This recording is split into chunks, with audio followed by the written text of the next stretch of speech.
Sebagian besar masyarakat di Indonesia menganut agama Islam. Meskipun demikian, masih terdapat masyarakat yang menganut agama Hindu, Buddha, dan menganut kepercayaan terhadap roh halus hingga saat ini. Sebagian besar masyarakat Indonesia menganut agama Islam. D. Bidang kebudayaan. Berkembangnya kebudayaan Islam di Kepulauan Indonesia tidak serta-merta menggantikan atau memusnahkan kebudayaan yang sudah ada. Kebudayaan Islam mengakomodasi kebudayaan yang sudah ada, tentunya dengan modifikasi dan penyesuaian agar tetap sesuai dengan ajaran Islam. Hal ini menyebabkan terjadinya akulturasi antara kebudayaan Islam dengan kebudayaan yang sudah ada. Hasil akulturasi tersebut antara lain sebagai berikut. 1. Seni bangunan. Bentuk bangunan masjid kuno memiliki unsur kemiripan dengan kebudayaan Hindu-Buddha. Kemiripan ini terlihat pada hal-hal berikut. A. Atap tumpang. Atap tumpang merupakan atap yang bersusun semakin ke atas semakin kecil. Tingkat yang paling atas berbentuk limas. Jumlah tumpang itu selalu ganjil, biasanya 3-5 tingkat. Atap tumpang serupa dengan arsitektur Hindu. Atap tumpang sampai saat ini masih banyak kita temukan di Bali. Namanya meru, dan khusus digunakan sebagai atap bangunan-bangunan suci di dalam pura. Contoh masjid yang menggunakan atap tumpang adalah Masjid Demak dan Masjid Banten. B. Menara. Menara merupakan bagian bangunan masjid yang berfungsi untuk mengumandangkan adzan ketika waktu sholat telah tiba. Pada Masjid Kudus, bentuk menara mirip sekali dengan bentuk bangunan Candi Jawa Timur yang telah diubah dan disesuaikan penggunaannya dan diberi atap tumpang. C. Makam. Pembangunan makam bagi sebagian umat Islam di Indonesia dianggap sebagai bentuk penghormatan kepada orang yang telah meninggal. Di Indonesia, banyak ditemukan makam yang terletak di bukit atau dataran tinggi. Misalnya, makam Sunan Gunung Jati di Gunung Sembung, atau kompleks pemakaman Raja-Raja Mataram di Imogiri. Makam-makam yang terletak di tempat-tempat tinggi atau di atas bukit masih menunjukkan kesinambungan tradisi yang mengandung unsur kepercayaan kepada roh nenek moyang dan merupakan bentuk perwujudan pendiri punden berundak megalitik. 2. Seni ukir. Seni ukir yang berkembang pada masa Islam merupakan modifikasi dari masa sebelumnya. Dalam ajaran Islam ada larangan untuk membuat patung atau melukis makhluk hidup, apalagi dalam bentuk manusia. Meskipun demikian, seni ukir terus berkembang dengan menggunakan ragam hias yang terdiri dari pola-pola daun-daunan, bunga-bungaan atau teratai, bukit, karang, pemandangan, dan garis-garis geometri.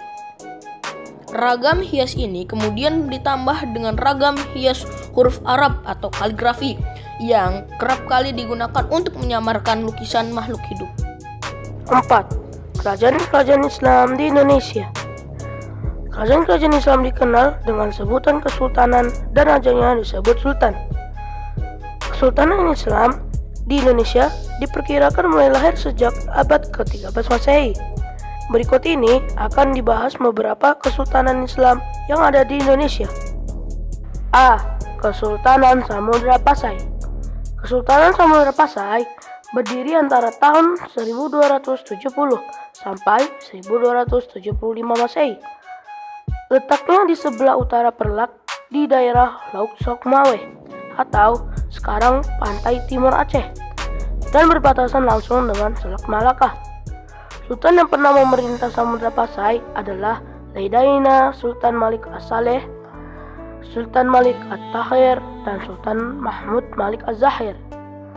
Sumber sejarah Kesultanan Samudra Pasai antara lain diperoleh batu nisan Sultan Malik As-Saleh yang berangkat tahun 696 Hijrah atau 1297 Masehi. Catatan Marco Polo atau seorang pedagang dari Venesia yang singgah di Pelak tahun 1292 Masehi, dan catatan Ibnu Battuta atau seorang penjelajah dari Maroko yang pernah singgah Samudra Pasai tahun 1345 dan 1346 Masehi. B. Kesultanan Aceh Darussalam. Kesultanan Aceh didirikan pada tahun 1513 Masehi oleh Sultan Alimong Hayat Siyah. Berdasarkan berita Portugis, Kesultanan Aceh Darussalam di bawah pimpinan Sultan Alimong Hayat Siyah berhasil memasukkan Kerajaan Dayak ke dalam kekuasaan Aceh Darussalam pada tahun 1520 Masehi. Kemudian, Pedir dan Samudra Pasai ditaklukkan pada tahun 1524 Masehi. Kesultanan Aceh Darussalam menyerang kapal Portugis di bawah komandan Simão de Souza Galvão di Bandar Aceh. Pada tahun 1529 Masehi, Kerajaan Aceh mengadakan persiapan untuk menyerang Portugis di Malaka. Tetapi tidak jadi karena Sultan Alimong Hayat Siyah wafat pada tahun 1530 Masehi. Perkembangan Kesultanan Aceh erat kaitannya dengan jatuhnya Malaka ke tangan Portugis. Sejak Malaka dikuasai Portugis, para pedagang Muslim menghindari Selat Malaka dan beralih menyusuri pesisir barat Sumatera ke Selat Sunda, lalu terus ke timur Indonesia atau langsung ke Cina. Hal ini mendorong perekonomian masyarakat Aceh berkembang pesat dan menjadikan Aceh sebagai bandar transit lada dari Sumatera dan rempah-rempah dari Maluku. Untuk mempertahankan kedudukannya, Aceh membangun armada laut yang kuat dan menjalin hubungan dengan kesultanan Islam di Timur Tengah seperti Turki Utsmani, Abyssinia, dan Mesir. Kesultanan Aceh mencapai puncak kejayaan pada masa pemerintahan Sultan Iskandar Muda yang memerintah tahun 1607 sampai 1636 Masehi. Kesultanan Aceh berhasil menguasai daerah-daerah di pesisir timur dan barat Sumatera, serta pesisir barat Semenanjung Melayu seperti Johor dan Pahang. Pada tahun 1629 Masehi, Sultan Iskandar Muda berupaya merebut Malaka dari Portugis. Namun upayanya gagal karena kekuatan Portugis lebih unggul. Sultan Iskandar digantikan oleh Sultan Iskandar Thani yang memerintah tahun 1636 sampai 1651 Masehi. Pada masa pemerintahnya, kejayaan Kesultanan Aceh semakin meningkat. Namun berbeda dengan pendahulunya, Sultan Iskandar Thani lebih mementingkan pengembangan di dalam negerinya. Pada masa ini bidang keagamaan berkembang yang didukung oleh kehadiran seorang ulama besar bernama Nuruddin Ar-Ranari. Sepeninggal Sultan Iskandar Thani, Aceh lambat laun mulai mengalami kemunduran. Meskipun demikian, Kesultanan Aceh dapat bertahan sampai awal abad ke-20 Masehi.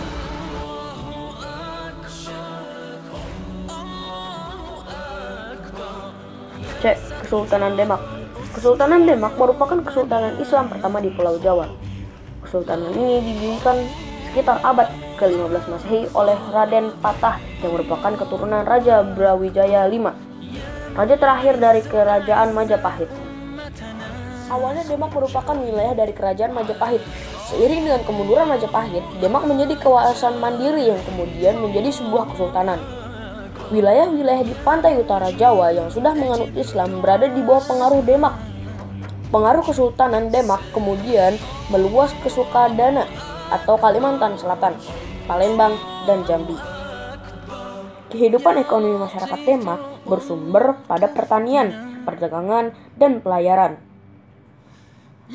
Pengalihan jalur perdagangan setelah jatuhnya Malaka ke tangan Portugis membuat pelabuhan-pelabuhan di wilayah Kesultanan Demak seperti Jepara, Tuban, Sedayu, dan Gresik berkembang menjadi pelabuhan transito atau penghubung dengan daerah-daerah penghasil rempah-rempah.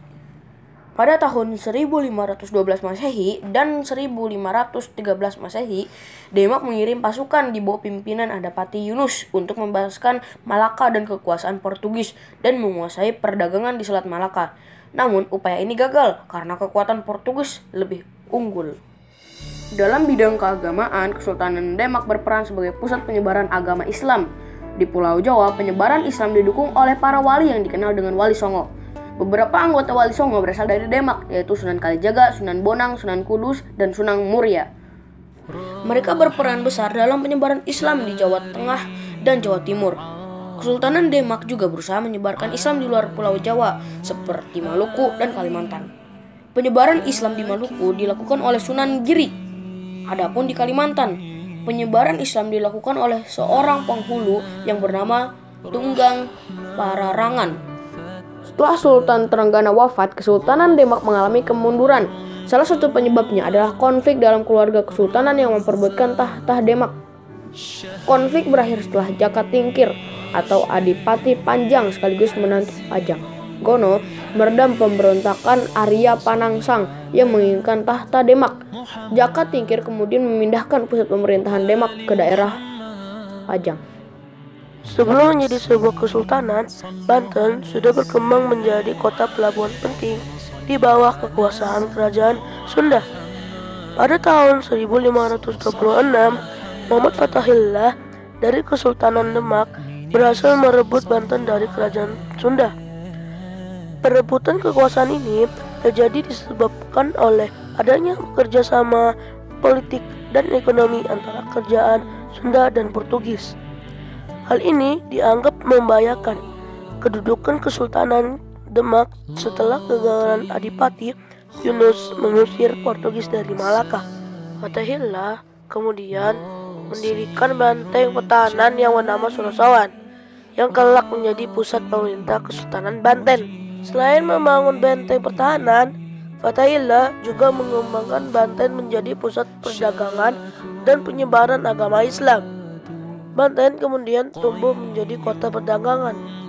Ketika Kesultanan Demak mengalami kemunduran, Banten akhirnya melepas diri dari pengaruh kekuasaan Demak. Pedagang-pedagang asing seperti Arab, Derajat, Asia, Turki, Cina, Jepang, dan Eropa berlabuh di Banten. Hal ini diketahui dari banyak temuan pecahan keramik dan benda-benda lain dari Cina, Jepang, bahkan juga dari Eropa. Untuk mempertahankan kedudukan Banten sebagai salah satu pusat perdagangan, Sultan Agung Tirtayasa bersikap tegas terhadap VOC Belanda. Ia tidak mau bekerja sama dan menolak kemauan VOC untuk menerapkan monopoli perdagangan. Kesultanan Banten mulai mengalami kemunduran sejak terjadi perselisihan antara Sultan Agung Tirtayasa dengan putra Sultan Agung Abdul Kabar atau Sultan Haji. Sultan Haji cenderung mau berkompromi dengan VOC. Kesultanan Makassar atau Gua Talo. Kesultanan Makassar merupakan kesultanan Islam yang terletak di Sulawesi Selatan. Kesultanan Makassar berawal dari kerajaan Goa dan kerajaan Talo. Kedua kerajaan ini kemudian bergabung menjadi satu di bawah pimpinan Raja Goa. Adapun Raja Talo menjadi Mangkubumi. Setelah menganut Islam, kerajaan tersebut menjadi Kesultanan Makassar. Kesultanan Makassar kemudian berkembang menjadi pusat perdagangan di Indonesia bagian timur. Hal ini disebabkan letak Makassar yang strategis dan menjadi bandar penghubung antara Malaka, Jawa, dan Maluku, sehingga ramai dikunjungi pedagang-pedagang dari dalam dan luar negeri. Kesultanan Makassar mencapai puncak kejayaan pada masa pemerintahan Sultan Hasanuddin tahun 1653 sampai 1669 Masehi. Ia berhasil membangun Makassar menjadi penguasa jalur perdagangan di wilayah Indonesia bagian timur. Pada tahun 1660 Masehi terjadi Perang Makassar. Perang ini disebabkan oleh persaingan antara Kesultanan Makassar dan Kerajaan Bone yang mendapat dukungan dari VOC Belanda.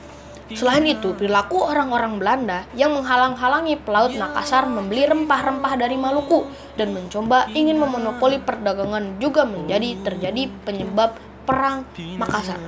Dalam perang ini, Kesultanan Makassar mengalami kekalahan dan terpaksa menandatangani perjanjian Bongaya yang sangat merugikan Kesultanan Makassar. Kesultanan Mataram. Kesultanan Mataram merupakan kesultanan Islam yang didirikan oleh Sutawijaya pada tahun 1575 Masehi. Sutawijaya kemudian menjadi Sultan Mataram yang pertama dengan gelar penambahan Senopati ing Alaga Sayyidin Panadegama. Sutawijaya kemudian digantikan oleh putranya yang bernama Mas Jolang yang memerintah tahun 1601 sampai 1613 Masehi. Mas Jolang kemudian digantikan oleh putranya Mas Rangsang yang memerintah tahun 1613 sampai 1645 Masehi. Mas Rangsang terkenal dengan nama Sultan Agung. Pada masa perintahan Sultan Agung, Kesultanan Mataram mencapai puncak kejayaan. Dalam bidang politik, Mataram berhasil memperluas kekuasaan ke berbagai daerah di Jawa Tengah, Jawa Timur, dan sebagai Jawa Barat termasuk Banten. Dalam bidang ekonomi, Mataram berkembang menjadi negara agraris. Hasil utamanya adalah beras. Selain itu, Mataram juga menghasilkan kayu, gula, kelapa, kapas, dan palawija. Dalam bidang kebudayaan, seni bangunan ukir dan lukis mengalami perkembangan. Hal ini terlihat dari gapura, istana, dan tempat ibadah peninggalan Kesultanan Mataram. Kebudayaan yang berkembang di Mataram merupakan perpaduan unsur-unsur budaya Islam dengan budaya Hindu Jawa, seperti perayaan sekaten dan upacara begrebek. Pada tahun 1645, Sultan Agung wafat dan dimakamkan di situs pemakaman di puncak bukit tertinggi di Imogiri yang ia buat sebelumnya. Kerajaan Mataram kemudian dipimpin oleh putranya Amungkurat dari tahun 1647 sampai 1677. Pada masa pemerintahannya, Mataram mengalami kemunduran karena masuknya pengaruh Belanda. Kesempatan ini dimanfaatkan oleh Belanda untuk menguasai tanah Jawa yang subur. Belanda berhasil memecah belah Mataram. Pada tahun 1755 Masehi, dilakukan perjanjian Giyanti yang membagi kerajaan Mataram menjadi dua wilayah kerajaan, yaitu daerah Kesultanan Yogyakarta dan daerah Kasunanan Surakarta. G. Kesultanan Ternate dan Tidore. Masuknya Islam ke Maluku erat kaitannya dengan kegiatan perdagangan. Pada abad ke-15 Masehi, para pedagang dan ulama dari Malaka dan Jawa menyebarkan Islam di Maluku. Di sini muncul 4 kesultanan Islam, yaitu Ternate, Tidore, Jailolo, dan Bacan. Pada saat kesultanan-kesultanan tersebut berkuasa, masyarakat Muslim di Maluku sudah menyebarkan sampai ke Banda, Kitu, Haruku, Makian, dan Malhera. Maluku terkenal sebagai daerah penghasilan rempah-rempah seperti pala dan cengkeh, dan menjadi pusat perdagangan. Di antara kesultanan yang ada, Ternate yang paling maju. Kesultanan Ternate kaya akan hasil rempah-rempah sehingga menarik banyak pedagang. Kemajuan Ternate ternyata menyebabkan persaingan antara Kesultanan Maluku. Akibatnya muncul 2 persekutuan yang bersaing, yaitu Uli V dan dipimpin oleh Ternate dan Uli Siwa yang dipimpin oleh Tidore. Uli V terdiri atas 5 daerah, yaitu Ternate, Obi, Bacan, Seram, dan Ambon. Uli Siwa terdiri atas 9 daerah, yaitu Tidore, Jailolo, Makian, Soisiu, dan pulau-pulau antara Malhera sampai bagian barat Papua. Pada 1521 Masehi, Portugis memasuki Maluku dan bekerjasama dengan Ternate. Tidak lama kemudian, Spanyol memasuki Maluku dan bekerjasama dengan Tidore. Kedatangan kedua bangsa Eropa tersebut makin memperuncing keadaan hingga terjadi persatuan 4 pihak, yaitu Ternate Portugis dengan Tidore Spanyol. Perseteruan ini dapat diselesaikan melalui perjanjian Zaragoza. Berdasarkan isi perjanjian, Spanyol harus meninggalkan Maluku. Setelah Spanyol pergi, Portugis berupaya menguasai Maluku. Upaya tersebut mendapat perlawanan dari rakyat Maluku. Sultan Khairon dari Ternate berusaha mengusir Portugis, namun usahanya gagal. Perjuangan dilanjutkan oleh Sultan Ba'atullah. Pada tahun 1575 Masehi, benteng Portugis di Ternate direbut. Kemudian Portugis berhasil diusir dari bumi Maluku. buku. Kesultanan Banjar. Pada awal abad ke-16, di Kalimantan Selatan terdapat 3 kerajaan, yaitu Negara Dipa, Negara Daha, dan Banjar. Raja Kerajaan Banjar bernama Raden Samudra. Ketika Negara Daha menyerang Kerajaan Banjar, Raden Samudra meminta bantuan militer kepada Kesultanan Demak. Raden Samudra berjanji jika Kesultanan Demak membantu perang melawan Negara Daha, ia bersama seluruh rakyatnya akan masuk Islam. Demak memenuhi permintaan itu. Dengan bantuan Demak, Kerajaan Banjar menang melawan Negara Daha. Sesuai dengan perjanjian, seluruh rakyat Banjar masuk Islam. Kemudian Raden Samudra dinobatkan oleh Sunan Kudus menjadi Sultan Banjar yang pertama dengan gelar Sultan Suryanullah atau Sultan Suryansyah. Ia memerintah pada tahun 1526 sampai 1545 Masehi. Kesultanan Banjar mengalami masa kejayaan pada awal abad ke-17 Masehi. Dalam bidang politik, Kesultanan Banjar berhasil menghimpun kekuatan militer yang kuat hingga mampu membendung pengaruh politik dari Tuban, Arosbaya, atau Madura, dan Mataram. Dalam bidang ekonomi, perdagangan Kesultanan Banjar menjadi maju dengan lada sebagai komoditas utama. Selain itu, Kesultanan Banjar juga memperoleh penghasilan dari cukai perdagangan karena letaknya yang strategis untuk jalur perdagangan. Dalam bidang keagamaan, lahir seorang ulama besar bernama Muhammad Arsyad Ibn Abdullah Al-Banjari. Beliau lahir di Martapura tahun 1710 Masehi. Atas biaya Kesultanan Banjar, beliau pergi ke Mekah menuntut ilmu. Sekembalinya dari Mekah, beliau mengajarkan ilmu agama Islam dan kitabnya yang terkenal, Sabil Al-Muhtadin. 5. Peninggalan sejarah masa Islam di Indonesia. Apakah di antara kamu ada yang tahu tentang peninggalan sejarah masa Islam? Masjid ini merupakan salah satu peninggalan masa Islam. Masjid ini bernama Baitur Rahman yang dibangun oleh Kesultanan Aceh Darussalam pada masa pemerintahan Sultan Iskandar Muda dan masih digunakan hingga saat ini. Selain Masjid Baitur Rahman, masih banyak peninggalan yang lain, yaitu Masjid. Masjid merupakan tempat ibadah bagi orang-orang Islam. Masjid yang merupakan peninggalan masa Islam di Indonesia, contohnya adalah Masjid Demak, Masjid Ampel, Surabaya, dan Masjid Banten. B. Keraton. Keraton adalah tempat kediaman raja atau istananya raja. Di tempat ini, seorang raja mengendalikan pemerintahan kerajaannya.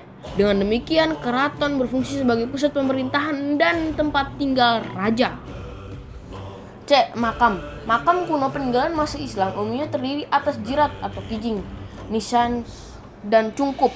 Jirat adalah bangunan yang terbuat dari batu atau tembok yang terbentuk persegi panjang. Nisan adalah tonggak pendek yang terbuat dari batu yang ditanam di atas gundukan tanah sebagai tanda kuburan. Cungkup adalah bangunan mirip rumah yang berada di atas jirat. D. Kaligrafi. Kaligrafi adalah menulis indah dan disusun dalam aneka bentuk menarik dengan menggunakan huruf Arab. Dalam dunia Islam, kaligrafi terdiri atas petikan ayat-ayat suci Al-Quran. Bentuknya beraneka ragam, dari yang sederhana berbentuk tulisan mendatar sampai bentuk yang rumit seperti sebuah lingkaran, segitiga, atau membentuk suatu bangunan tertentu seperti masjid. E. Karya sastra. Berdasarkan corak dan isinya, karya sastra peninggalan masa Islam di Indonesia ada beberapa jenis, yaitu berupa babad, hikayat, suluk, dan syair. F. Seni tari. Salah satu tarian yang merupakan peninggalan dari masa Islam adalah tari Saudati atau tari Saman dari Aceh. Tarian ini dilakukan dengan iringan nyanyian yang sebenarnya adalah selawat atau pujian kepada Nabi.